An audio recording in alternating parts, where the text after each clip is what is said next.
સુરતના ઉધના ખાતે નવનિર્મિત એસટી ડેપો વર્કશોપનું લોકાર્પણ કરતા વાહન વ્યવહાર ગૃહ રાજ્યમંત્રી હર્ષ સંઘવી। સુરતના ઉધના ખાતે ₹4.72 કરોડના ખર્ચે સુરત એસટી વિભાગ દ્વારા નવનિર્મિત આરસીસી ફ્રેમ સ્ટ્રક્ચરવાળા સુવિધાયુક્ત ડેપો વર્કશોપનું વાહન વ્યવહાર ગૃહ રાજ્યમંત્રી હર્ષ સંઘવીના હસ્તે લોકાર્પણ કરાયું।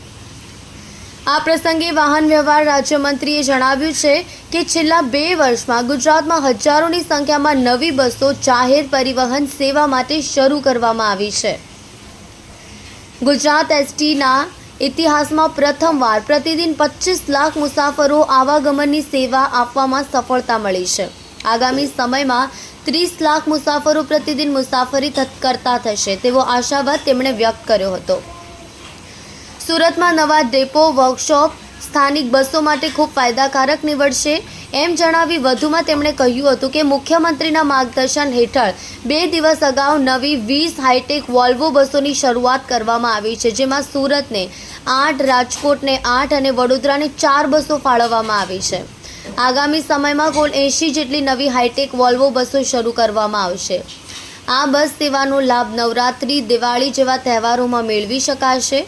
મુસાફરોની સુરક્ષા માટે સબમરીનમાં જે ટેકનોલોજીનો ઉપયોગ થાય છે તેનો આ હાઈટેક વોલ્વો બસમાં ઉપયોગ કરાયો છે, જેથી મુસાફરી આનંદદાયક અને અત્યંત સુરક્ષિત બની રહેશે। સુવિધાયુક્ત નવીન વર્કશોપમાં tyre room, mechanical, rest room, oil room, store room, water room, electric room, record room, depot manager cabin, admin office, class 1-2 rest room, dormitory અને શૌચાલય, હેન્ડીકેપ શૌચાલય જેવી સુવિધાઓ ઊભી કરાઈ છે।